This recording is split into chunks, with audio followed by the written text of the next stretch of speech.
3, 2, 1. What's up, friends, and welcome to this week's episode of Tutorial Tuesday. This time we'll be going over how to make your templates for making a dagger that we're gonna be going through. Alright, before we get started though, make sure that you hit that subscribe button and click the little bell icon so you can see the next part of our dagger making series. Alright, so let's jump on over to that workbench.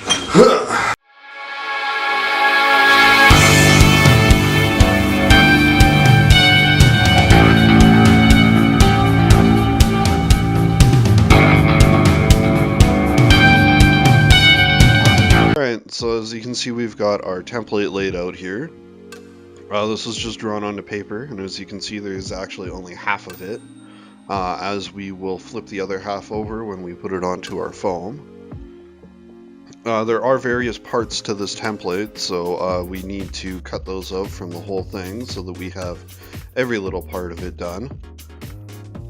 Alright, there we go. So we have all our parts of the template are now cut out and ready to be traced onto the foam. So let's get to it. Alright, so yeah, we're here. We've got our template pinned down and we are ready to start tracing it out. Now we're just using a simple Sharpie on our piece of scrap foam. And we don't need to necessarily worry too much about straight edges on this one. The template is more or less straight, so as long as we trace onto that, we'll be good. And when we cut it out, we'll be using the straight edge ruler to help out with that one. Now, like I said, we're only tracing out half of this at the moment, so it might look a little weird, but once... So yeah, make sure that everything stays nice and pinned down. The part that we are tracing out is for the detail work that we're going to put on, so we need to make sure that we mark that.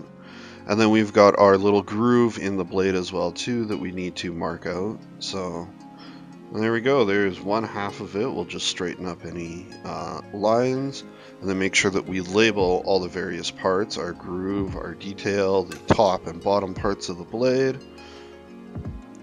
And then we flip it over and we set our template up for the other side, and then we will proceed to do that part. Now, the reason we pin it down is to make sure that the template doesn't move as much when we're tracing it out. Makes things a lot easier. It still jumps around a little bit, so that's why you kind of want to hold things down as you're tracing it out. This is the nice and easy part, believe me. Alright, and then yeah, we make sure that we get our details, our grooves. Now the dimensions of this blade would be the whole blade is actually, historically, blades are anywhere from 7 to 12 inches. This blade is 10 inches and 4 inches, 10 inches wide or tall and 4 inches in width. Alright, so now we're ready to start cutting it out. We're going to use our X-Acto knife and straight edge to make sure that we get a nice smooth, we get it as straight as possible. When you are cutting it out, you want to get it in one solid motion as opposed to stopping and starting again. It mucks up the foam when you do so. And we only want to cut out just the general shape of the blade. We don't need to cut out any of the details, at least not at the moment. So yeah, there we go, and we'll just pop it out nice and easy there. And voila! And there we go, now we're going to put it onto the balsa wood. But first we need to mark a little extra inch for a notch for the PVC piping so that we can put our handle in. And then we're going to use that to make sure that it is the right width as well. And then we will trace the foam or the basic shape of the blade onto the balsa wood. Yeah, make sure our edges are nice and straight. Our lines are nice and straight. There we go. Now balsa wood, we're going to need a box cutter for this one. Now you do need to put a lot of pressure on it when you're cutting, as balsa wood is a little thick, so it takes a little bit to cut through it. You probably need to do more than one pass. But it does come out nice and easy, and then make sure that we cut out that little notch that we put in for the PVC piping. And then once that pops out, it'll be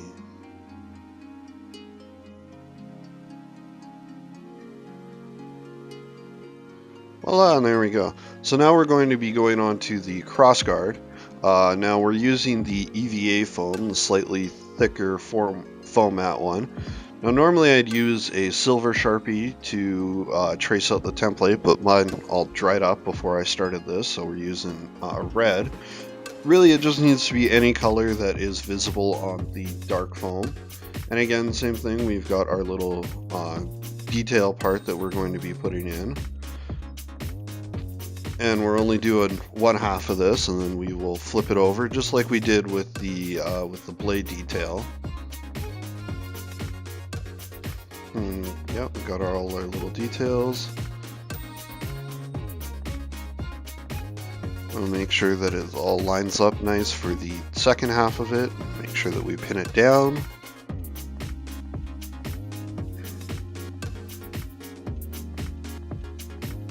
If we find our pins. Yay, found them. Alright, so yeah, we're just tracing out the other half of this now, so.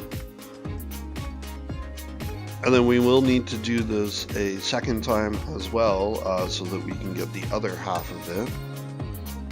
But I'll go over that in a different video, so yeah, just making sure that we're getting the details part. Make sure that you trace out all of the template, not just part of it. And then just to make sure that everything is visible, we're just going to go over this a couple times to make sure that the lines are nice and visible, makes it easy to cut. Alright, and we're about ready to start cutting. Now we're cutting with the box cutter again. Now this one, you want to make sure that your blades are nice and sharp, so thankfully we got the breakaway blades. Now this is another one that again you want to get as smooth of a cut as possible in one go. Of course those corners are going to be, or the curves are going to be kind of hard to get to. But that's okay, we'll be able to fix any of the notches or whatever that show up.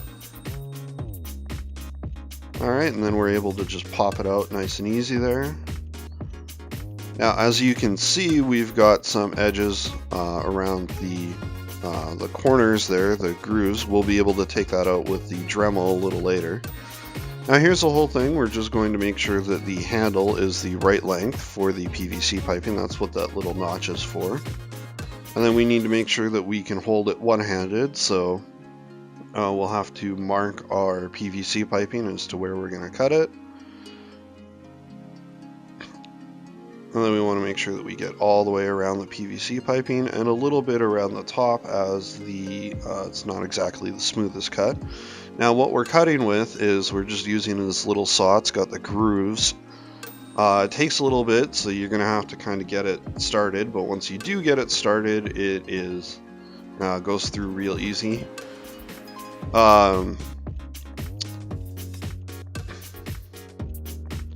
Yeah, so this one takes a little bit of effort to saw all the way through, but the saw works really good.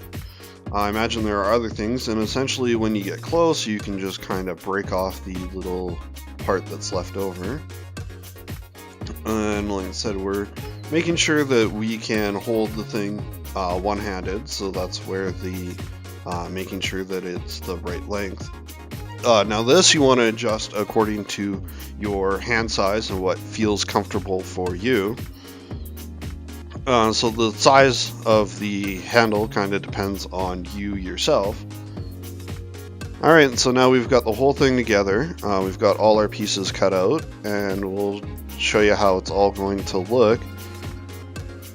And then yeah, there we go. So there is the basic shape that we have for this handle. And in the next part of the video, we'll be going over how to assemble this whole thing together and glue it. So make sure you hit that subscribe button, and peace out. We'll see you then.